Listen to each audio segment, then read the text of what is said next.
साथीहरु नमस्कार। हजुरहरुलाई मेरो युट्युब च्यानल रमाइलो कथामा स्वागत गर्दै आज पनि म हजुर समक्ष अर्को नयाँ लोक कथा लिएर आएकी छु। कथाको शीर्षक छ इच्छा बहादुरको इच्छा। एका देशमा इच्छा बहादुर भन्ने एकजना मान्छे थिए।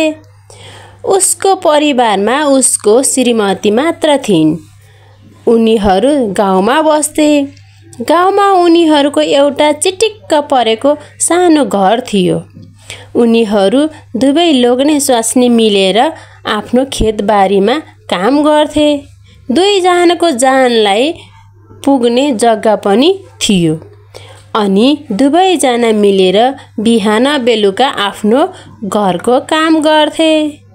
खेतमा बालीनालीमा झुलिरहेका हुन्थे।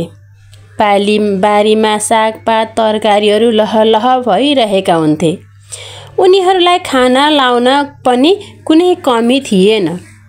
इच्छा बहादुरलाई भने कहिले सन्तोष थिएन।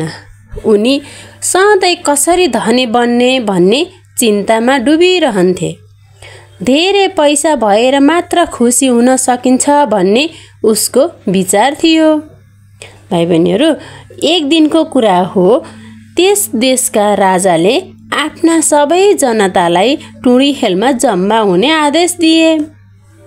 राजाको घोषणा सुन्न टाढा टाढाबाट मानिसहरू आई त्यहाँ भेला भए।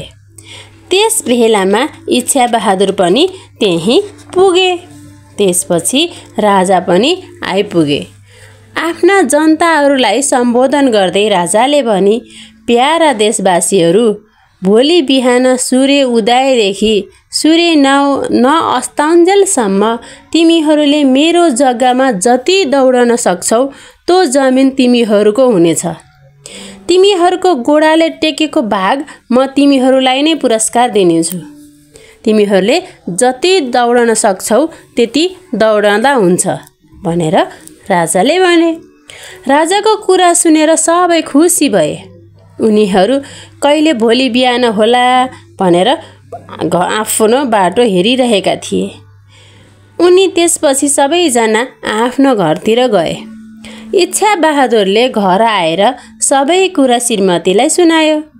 श्रीमतीले भनिन्, हामीले गर्न सक्ने जति जग्गा जमिन हामीसँगै छ नि बुढो।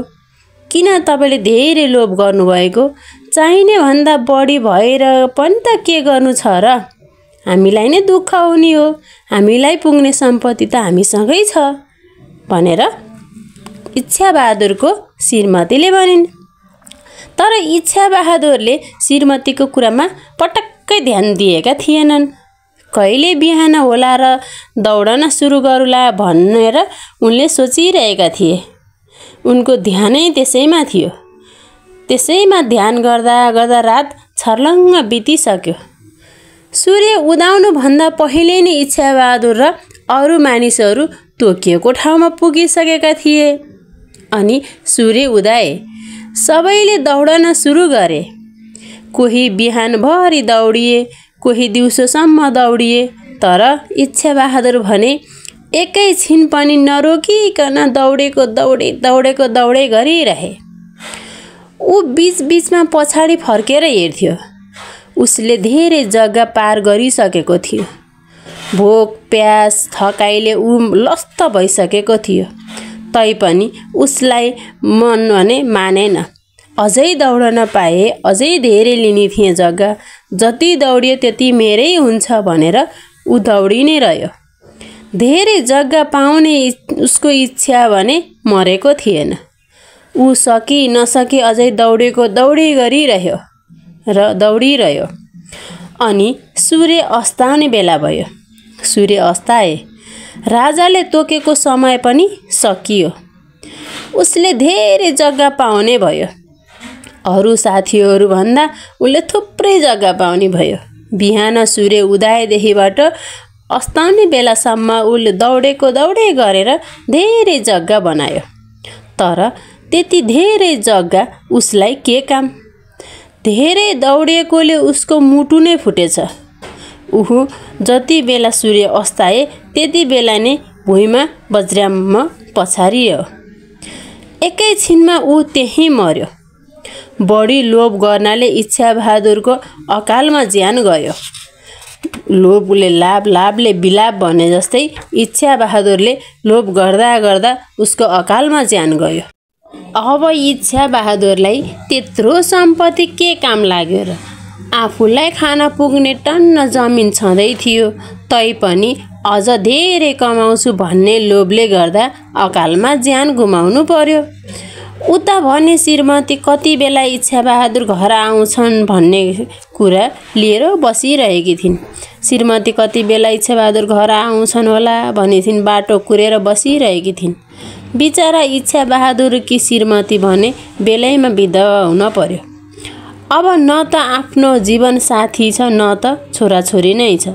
एक्लो जिन्दगी कसरी कटाउला भनी अलाप बिलाप गरी रुन कराउन थालिन्। हामी दुईजनालाई कमाएर खाने टन्न जग्गा जमिन छँदै थियो, तैपनि यत्रो हुँदा किन लोभ गर्नु पर्यो होला? हामीसँगै प्रशस्त थियो, त्यही पनि लोभी बुढालाई अझ जग्गा कमाउँछु भन्दा आज यो हालतमा भयो। हे भगवान्, मेरो के गल्ती थियो र आज मलाई एक्लो बनाइ छाड्नुभयो भन्दै भगवानसँग पुकार गर्न थालिन्। त्यसपछि सबैजना गाउँलेहरू मिलेर सम्झाइ बुझाइ गरी उनीहरूलाई साथ दिए। अनि त्यसपछि राजा त्यहाँबाट फर्किनुभयो। आजको कथा तपाईहरूलाई कस्तो लाग्यो? केही सल्लाह सुझाव छन् भने दिन अवश्य नबिर्सनुहोला। कथा मन पर्यो भने लाइक, कमेन्ट, सेयर पनि गर्नुहोला। फेरि अर्को नयाँ कथा लिएर उपस्थित हुनेछु। यति बेलासम्म कथा सुनिदिनु भयो त्यसको लागि धेरै धेरै धन्यवाद।